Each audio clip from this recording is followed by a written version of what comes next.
যে কয়েকদিন আমাদের উপরে সন্ত্রাসী হামলা হচ্ছে, রাস্তায় যায়,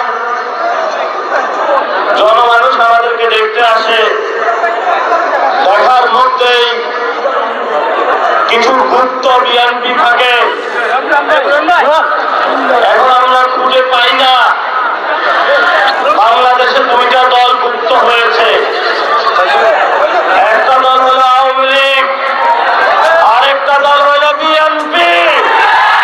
তার মধ্যে কোনো পার্থক্য নাই। প্রিয় কানাইঘাটবাসী, আজকে আপনারা কোনো বিরিয়ানির দাওয়াতে বা টাকা দিয়ে আপনাদেরকে এখানে কেউ নিয়ে আসে নাই,